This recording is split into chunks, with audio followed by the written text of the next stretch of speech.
Thankfully, we have joining us former CIA operations officer Clare Lopez. Clare, how seriously should Americans take this threat about this growing number of female recruits to ISIS? Well, Governor, it's a real pleasure to be with you, and I think we need to take the threat very seriously. What we're looking at is a phenomenon of individual jihad.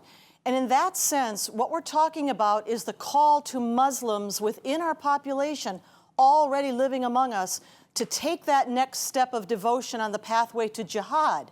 Now, the draw for men as well as for women is to be part of something historic, part of something that fulfills the hopes and dreams of hundreds of millions of Muslims around the world, and that's the recreation of the caliphate, which had been abolished back in the beginning of the 20th century.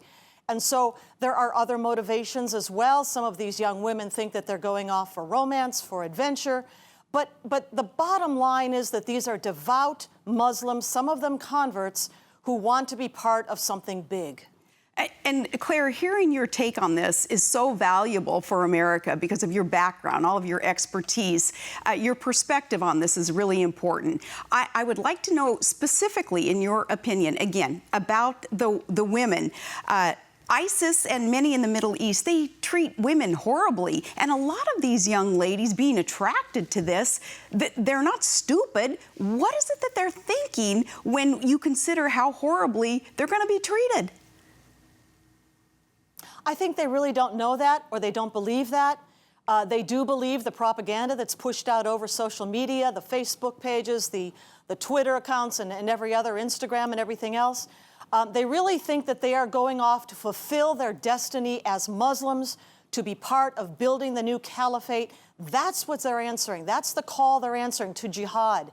And then again, as I said, some of them are lured by promises of romance and wonderful lives. And adventure. Those are also motivations. But the bottom line is these are Muslim women hoping to be part of something historic. We talked the other day about it looking like Turkey will pledge to fight ISIS. They're going to do more. We know that that is important. Why specifically is it important, though, for Turkey? More importantly, why don't we get more involved and destroy these executioners hell-bent on jihad and the caliphate? Well, Governor, I would take a little bit of a different perspective on this one, too. And that is that in the region that we used to call Syria, used to call Iraq, you have the continuation of what is now over a 1,300-year conflict, intra-Islamic sectarian conflict between Sunni jihadis and Shiite jihadis. The entrance of Turkey into this field of battle has more to do with its objectives of overthrowing Bashar al-Assad and his Damascus regime than it does any interests of ours, which would be more to the point of destroying the global jihad movement. Now, the fact that Turkey is allowing the United States to use air bases is a good thing, to take off from those air bases in Turkey and mount airstrikes against the Islamic State in the former Syria. However, I think what we need to understand is that on the other side of this conflict is the Islamic Republic of Iran with the Khomeinist regime in Tehran. And anything that we do in this battle to tip the balance to one side or the other is to help one set of jihadis who hate us against another set of jihadis who hate us.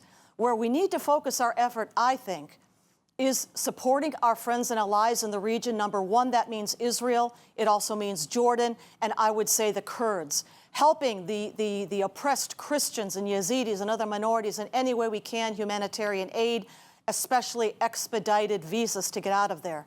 But as far as taking one side or the other in this intra-Islamic sectarian fight, I don't think that's a good idea.